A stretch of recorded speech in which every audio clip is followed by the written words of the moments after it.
Assalamualaikum warahmatullahi wabarakatuh. Kami dari kelompok 2 ingin mengemukakan tentang etika profesi. Profesi merupakan suatu kelompok lapangan kerja khusus yang melaksanakan kegiatan yang memerlukan keterampilan khusus dan keahlian yang tinggi.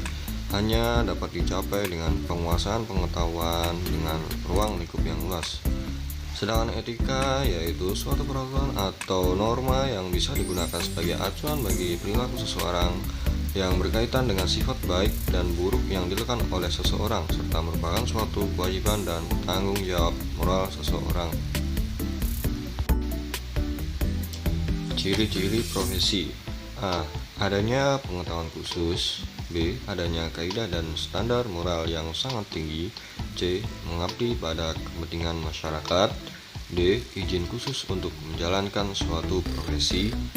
Dan yang terakhir, kaum profesional biasanya menjadikan anggota dari suatu profesi. Nah, seperti itu ciri-ciri dari profesi. Syarat suatu profesi: melibatkan kegiatan intelektual, menggeluti suatu batang tubuh ilmu yang khusus, memerlukan persiapan profesional dan bukan sekedar latihan, memerlukan latihan dalam jabatan yang berkesinambungan, dan yang terakhir menjanjikan karir hidup dan keanggotaan yang permanen. Etika profesi ini merupakan suatu sikap etis yang dimiliki seorang profesional, yakni sebagai bagian integral dari sikap hidup dalam mengembangkan tugasnya dan juga menerapkan norma-norma etis umum pada bidang-bidang khusus atau profesi di dalam kehidupan manusia.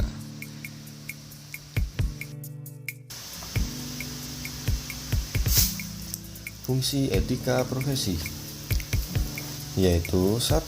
Sebagai pedoman bagi seluruh anggota profesi tentang prinsip profesionalitas yang ditetapkan. 2. Sebagai sebuah alat kontrol sosial bagi masyarakat umum terhadap profesi tertentu. 3. Sebagai sarana untuk dapat mencegah campur tangan dari pihak lain di luar organisasi terkait hubungan etika di dalam keanggotaan suatu profesi. Adapun tujuan etika profesi: untuk menjunjung tinggi martabat suatu profesi, untuk menjaga serta juga mengelola kesejahteraan anggota profesi, untuk dapat meningkatkan pengabdian para anggota profesi, untuk membantu meningkatkan mutu profesi, untuk meningkatkan pelayanan profesi itu di atas keuntungan pribadi, dan untuk menentukan standar baku bagi profesi. Manfaat etika profesi: meningkatkan tanggung jawab, menekankan prinsip profesionalitas, menghasilkan kedisiplinan, menghindari campur tangan dari pihak lain, melindungi hak pekerja, menolong penyelesaian permasalahan. Prinsip dasar etika profesi: 1. Prinsip integritas moral. Integritas moral ini merupakan kualitas kejujuran serta prinsip moral dalam diri seseorang yang dilakukan dengan secara konsisten dalam menjalankan profesinya. 2. Prinsip otonomi. Tiap-tiap profesional itu mempunyai wewenang serta juga kebebasan dalam menjalankan pekerjaan sesuai dengan profesinya. 3. Prinsip tanggung jawab. Tiap-tiap profesional itu harus bertanggung jawab terhadap pelaksanaan pekerjaan dan juga terhadap hasilnya. 4. Prinsip keadilan. Tiap profesional itu dituntut untuk mengedepankan keadilan. Adapun peranan etika profesi: 1. Sorotan masyarakat menjadi semakin tajam karena perilaku para anggota profesi yang tidak didasarkan pada nilai-nilai pengetahuan yang telah disepakati bersama. Lalu, salah satu golongan masyarakat yang mempunyai nilai-nilai yang menjadi landasan dalam pergaulan baik dengan kelompok atau masyarakat umumnya maupun dengan sesama anggotanya. Kemudian, nilai-nilai etika itu tidak hanya milik satu atau dua orang atau segolongan saja, melainkan milik setiap kelompok masyarakat. Nah, seperti itu peranan etika profesi. Adapun kode etik profesi. Nah, Dari pengertian kode etik profesi ini, yaitu norma-norma atau asas yang diterima oleh suatu kelompok tertentu sebagai landasan tingkah laku sehari-hari di masyarakat maupun di tempat kerja. Lalu, kode etik profesi ini merupakan sarana untuk membantu para pelaksana seseorang sebagai seseorang yang profesional agar tidak dapat merusak etika profesi.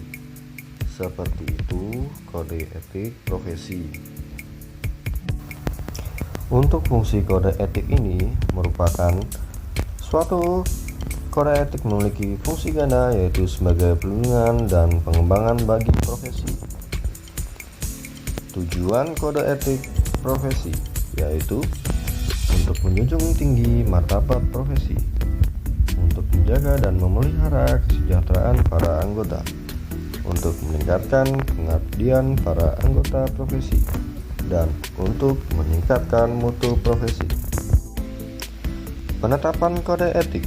Kode etik ini hanya dapat ditetapkan oleh organisasi suatu perkumpulan atau perserikatan suatu profesi untuk para anggotanya. Penetapan kode etik ini lazimnya dilakukan pada suatu kongres organisasi profesi. Sanksi pelanggaran kode etik: mendapatkan peringatan, pemblokiran, dan hukum pidana. Faktor yang dapat memengaruhi pelanggaran kode etik. 1. Alasan ekonomi kebutuhan individu, misalnya korupsi. 2.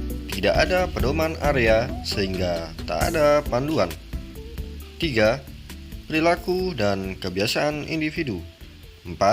Lingkungan tidak etis termasuk pengaruh komunitas. 5. Sanksi sosial skala relatif kecil dipahami sebagai kesalahan yang dapat dimaafkan. 6. Perilaku orang yang ditiru atau efek primordialisme yang kebablasan. Seperti itu faktor yang dapat memengaruhi pelanggaran kode etik. Contoh kasus etika bisnis. Auditor ditangkap KPK, BPK buka peluang audit ulang Kemenes. Dikutip oleh jakartakompas.com. Wakil Ketua Badan Pemeriksa Keuangan atau BPK, Bahrullah Akbar, menyatakan ada kemungkinan pihaknya mengaudit ulang untuk mengeluarkan pernyataan resmi terkait pengelolaan keuangan di Kementerian Desa, Pembangunan Daerah Tertinggal, dan Transmigrasi. Hal itu disampaikan Bahrullah saat ditanyai awak media di Kompleks Parlemen Senayan, Jakarta, Senin, 29 Mei 2017. Sebagaimana yang Ketua BPK sampaikan, jadi kami bisa rismen lagi secara akademis. Kami lakukan audit rismen kembali, tapi proses harus kami pastikan, ujar Bahrullah. Namun sejauh ini BPK belum bertemu para auditor yang mengaudit laporan keuangan Kemenes. Karena itu, Bahrullah mengatakan penting bagi BPK untuk meminta keterangan dari auditor yang bersangkutan secara langsung. Menteri Desa, Pembangunan Daerah Tertinggal, dan Transmigrasi, Eko Putro Sanjojo, mempersilahkan Badan Pemeriksaan Keuangan melakukan audit ulang terhadap kementerian yang dipimpinnya. Hal ini disampaikan Eko sehubungan dengan bergulirnya kasus dugaan suap terkait pemberian opini wajar tanpa pengecualian oleh BPK RI terhadap Kemedes. Mengenai hasil opini BPK, saya serahkan kepada BPK apakah mau diaudit lagi atau gimana, ujar Eko di kantornya di Kalibata. Atas kasus tersebut, KPK menetapkan Irjen Kemendes Sugito, pejabat Eselon 3 Kemendes Jarod Budi Prabowo, sebagai pihak pemberi suap ke pejabat BPK.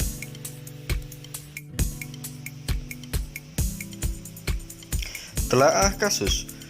Dalam konteks kasus tersebut, dapat dinyatakan bahwa tindakan kedua belah pihak sama-sama tidak etis, di mana seorang auditor menerima sejumlah uang sebagaimana terjadi pada kasus tersebut, dengan tujuan untuk mendapatkan status penilaian wajar tanpa syarat.